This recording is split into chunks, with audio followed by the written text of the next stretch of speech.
Hi, this episode is coming out the day before Halloween in the United States. I just got thinking about how women typically think about wearing black, one of the traditional Halloween colors. And yeah, most people think it's always right, always in style.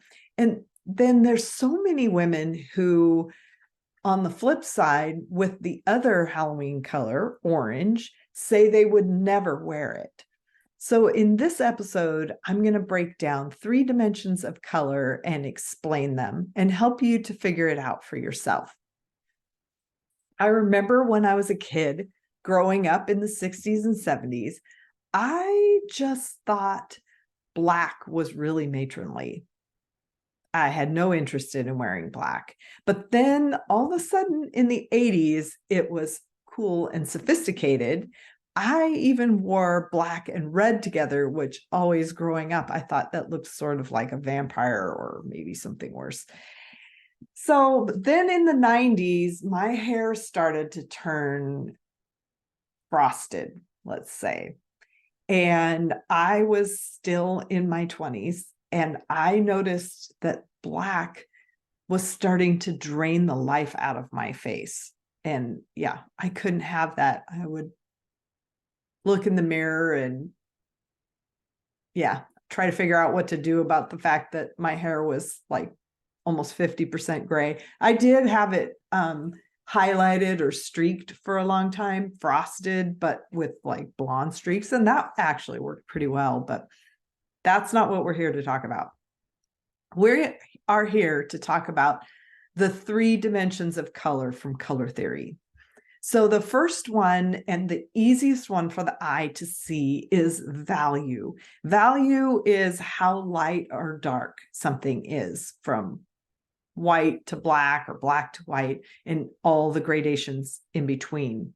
So the trick to working with value is contrast, and that is the difference, even like mathematically, the difference between how light and how dark something is. So you want the level of contrast in your outfit to be similar to the level of contrast in your native coloring. And that is something that I explain in my Essential Signature Style Guide, the first step in Signature Style University.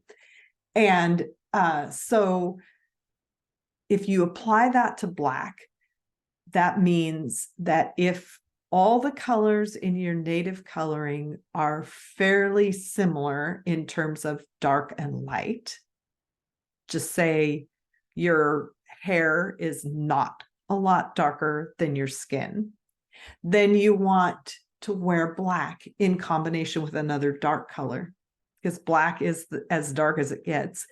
So I would, when my hair had turned mostly white, wear black in combination with like dark brown or dark green, another dark color, and that actually works. So that's the first dimension of color. Hue is the second dimension of color, and it is just like, what color is this on the rainbow? And so this includes like color temperature, which is a complicated topic we'll talk about maybe on another podcast. Okay, but resonance is what I want to talk about with regard to orange. So you think of like bright, saturated orange. That's like psychologically, that's a cheerful color. That's kind of an aggressive color, but not like aggressive to the degree that red is. And that is a reason why a lot of people might not want to wear it, because it doesn't resonate with their personality.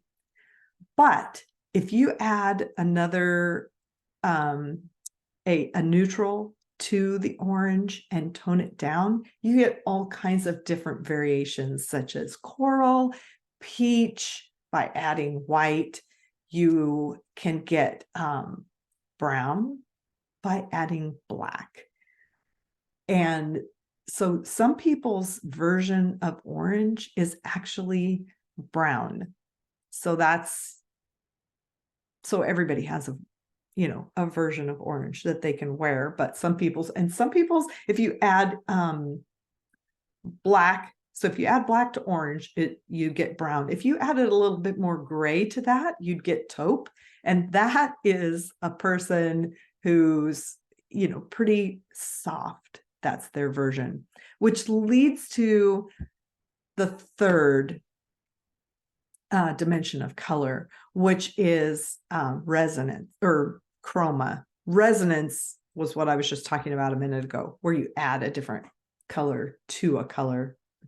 You add a neutral to a color to change the characteristic of the color. Chroma is how muted or saturated a color is. And it's really, it can be really tricky to see, especially in human coloring.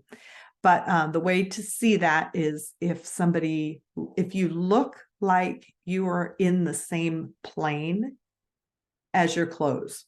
So if you look far off into the distance, everything looks a little bit more muted. So if you could even take a picture to see this, but if you look like you are closer to the viewer than your clothes are too muted for you. If the clothes appear to be closer than then the clothes are too clear. Maria Killam calls it clean and dirty. A lot of people call it muted and clear. It's talking about the same thing. Another way you can do it is if you see, does one or the other look dull or dirty compared to so I had this sweater that was pink, but it was a really muted pink. And it was really pretty, and it looked really pretty in the picture that I bought it online. But on me, the sweater looked dirty. So that is, so it was just too muted for me. But one thing you can try is, that could create a fun outfit, is combining black or white with a muted color. And sometimes that will work for a person who has more clear coloring to wear the muted color, and also for a person who has more muted coloring to be able to wear the black or the white.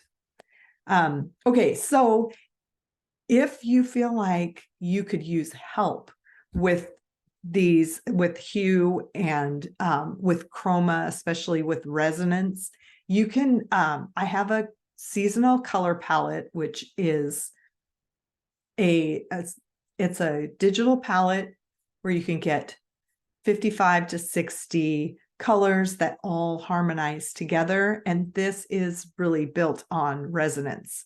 So you can find that at my website, signaturestylesystems.com. Here's your homework. Decide for yourself. Do you need all those black t-shirts as a wardrobe staple? Does your body's design include a large dose of black or almost black? Then black makes sense for you. Do you need black for your specific industry or some other practical reason? I mean, maybe your crew backstage, and then you have to wear black. Or is it an integral part of your personality and your sense of beauty? There are some people who wear black naturally, and it makes sense for them, even though for whatever reason it doesn't show up on their body. But if your answer to all these questions is no, consider switching black out for a color and get some life next to your face. Thanks so much for being here for Signature Style Systems, and just have fun being you.